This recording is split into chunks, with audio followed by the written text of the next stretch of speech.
Bienvenidos a este capítulo número 3. El sufrimiento te redime. Ese es el título e inicia diciendo: ¿estás sufriendo? ¡Qué bueno! Estás más cerca del cielo. Obviamente esta es una idea equivocada.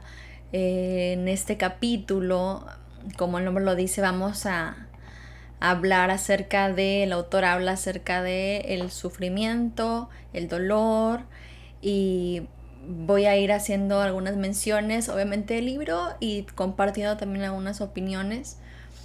La religión y el sufrimiento es todo un tema. Durante la historia del cristianismo se ha enseñado que el buen cristiano tiene que pasar por dolor y sufrimiento, y que ese sufrimiento va a constituir como el pasaporte para poder llegar al cielo y para ser mejor cristiano en la tierra. Y esto es mentira. En muchas ocasiones, cuando conversas con personas, tienen la idea de que para ir al cielo hay que ser buenas personas. Y de hecho hay estas filosofías, ¿no? De que mi única religión es, o la mejor religión es ser buena persona. Y obviamente eso está bien, el ser bueno, el ser amable, bondadoso, etcétera, vivir una vida con valores, congruente y demás. Eso es excelente. Pero para ir al cielo, la salvación solamente es por fe en Cristo Jesús como único y suficiente Salvador, no por tu buen comportamiento, no por tus buenas obras, por tu buena conducta y demás. Eso es el fruto de ser salvo, pero no es tengo que hacer y esforzarme para entonces ir al cielo. Entonces, de entrada quiero poner eso como base. Ahora bien, dentro de la connotación de la fe, obviamente hay toda una teología respecto al dolor, al sufrimiento. Claro que en la vida cristiana va a haber luchas, pruebas, tentaciones, dolor, pérdidas. Claro que sí, como cualquier otro ser humano. Pero la premisa acá del capítulo tiene que ver con que se busca en algunas de las ocasiones, cuando hay una fe tóxica, una espiritualidad tóxica, se busca y se enseña que el creyente necesita vivir una vida sufrida, y entonces se interpreta el caminar de la vida cristiana como sufrimiento. Repito, obviamente en el proceso cristiano, la vida cristiana, va a haber dolor, sufrimiento, pero no es como la premisa, como el ser intencional en buscar el dolor y como que entre más sufro, más bueno, más cerca estoy del cielo. Esto no funciona para nada así. Por mucho tiempo se ha enseñado como esta parte del amor al sufrimiento, como parte de ser un buen religioso, como te mencionaba. Y eso obviamente constituye parte de una fe tóxica, dañina, a esa fe que nos hace amar el sufrimiento, pensando que si no sufrimos, entonces no somos merecedores de nada, creyendo que para ganar primero hay que saber sufrir. Y de entrada, nadie merece nada. Todo es gracia, y muchas de las veces tenemos la creencia instalada de que tengo que sufrir, me tiene que costar para entonces ahora sí sentirme digno, pero esto para nada funciona así. Entonces es necesario entender que la calidad de nuestras creencias va a ser proporcional a la calidad de nuestra vida espiritual. O sea, dependiendo de cómo es que yo pienso, cómo yo creo, es cómo voy a vivir. Cada vez que sufres es porque hay una idea errónea, equivocada en tu sistema de creencias, y esa idea equivocada te hace daño. Hemos dicho acá que como creyentes, como cristianos, eso no nos exime de pasar por cosas que cualquier individuo pasa, hablando acerca de sufrimiento, pero sí necesitamos una buena teología del sufrimiento. A veces intentamos explicar el dolor y no se trata de explicarlo. Muchas de las veces solamente para quien lo está experimentando a raíz de diferentes motivos, causas y demás. Muchas de las veces tiene que ver más con forjar carácter, y no solamente un carácter que me haga una mejor versión de mí mismo, no. Muchas de las veces lo principal trata de ser formado conforme a la imagen del Hijo. Es por eso que tenemos que aprender poco a poco a ir analizando y desterrando ideas equivocadas que creemos que son verdaderas, y necesitamos cambiarlas, obviamente sustituyéndolas por la verdad. Ahora, todos los seres humanos guardamos convicciones, pensamientos e ideas en nuestro interior y nos demos cuenta o no, actuamos, vivimos con base a ellas. Tenemos ideas que nos han transmitido nuestros padres, la cultura, la religión, aún nosotros mismos, creencias que consideramos como verdaderas, pero muchas de las veces son falsas, son mentiras que hemos adoptado como verdad. Por eso necesitamos mirar adentro, en nuestro interior, para poder descubrir cuáles son esas ideas equivocadas, esas creencias erróneas que tenemos en nuestra mente. Como decía una de ellas, ¿no? De que, bueno, sí, un buen cristiano es aquel que sufre, y esto no es precisamente así. Sí se sufre como cristiano, pero no es como que sí, entre más dolor, entre más muestre o figure esta pinta de sufrimiento, de mártir. Obviamente hay mártires y tienen su lugar, pero como que teniendo esa idea de que entre más mártir sea, mejor. Vamos a ver algunas ideas tóxicas que hemos asimilado como verdaderas.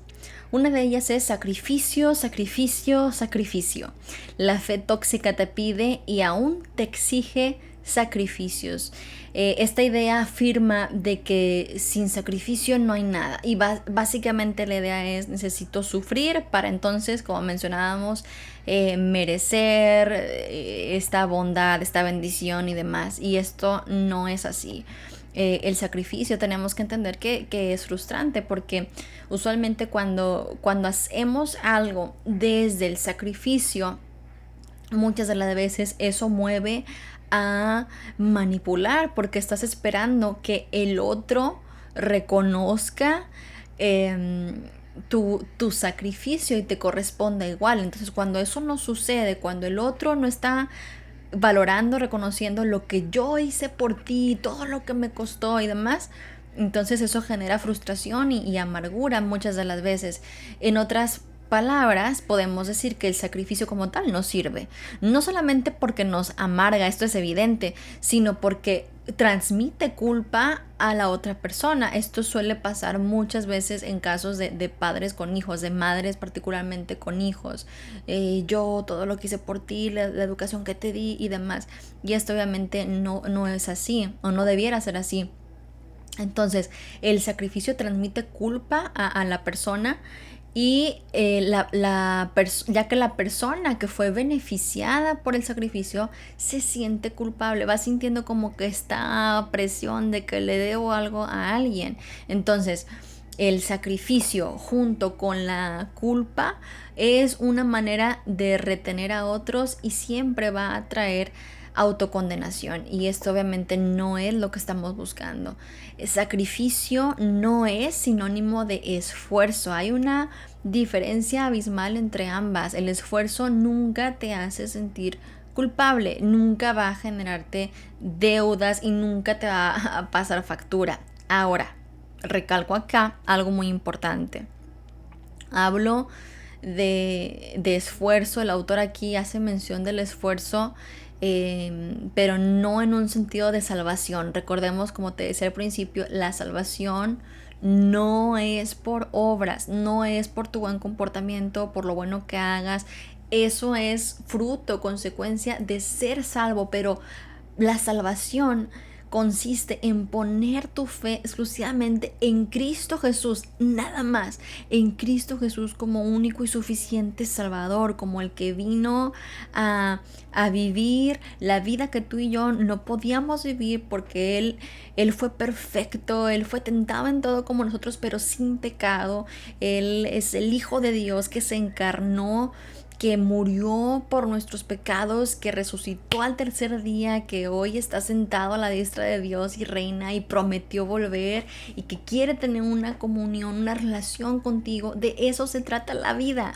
Para eso es que como seres humanos fuimos diseñados, para adorar, para conectar, para conocerle. Cuando hablo acá de esfuerzo, no se está tratando de un esfuerzo para ser salvo. Entonces quiero mencionar eso. Sacrificio en cuanto a yo hago esto por ti, hablando específicamente de lo que trata el libro, ¿no? De gente, de líderes religiosos espirituales que utilizan muchas de estas situaciones, actitudes, creencias para dañar. Entonces, sacrificio y esfuerzo no es lo mismo. Esforzarse se trata de precisamente sembrar fuerzas, de vivir una vida en la que yo no me muevo por sacrificio, sino por la ley de la siembra y la cosecha, que allá afuera popularmente se conoce como karma. Bueno, la Biblia enseña la ley de la siembra y la cosecha. Entonces, si siembro fuerzas en todo lo que hago, si esfuerzo, disciplina, constancia y demás, a su tiempo eso va a dar fruto, ¿sí? Es tiempo de poner esto en práctica, preguntarnos cómo vamos a enfrentar nuestro siguiente desafío, desde el sacrificio o desde el esfuerzo. El sufrimiento nunca es en vano, ¿sí? Desde una perspectiva saludable, uno puede entender que el sufrimiento nunca es en vano. Para el creyente maduro y que tiene una teología correcta acerca del sufrimiento, sufrir nunca es en vano, pero también hay un arte de sufrir inútilmente.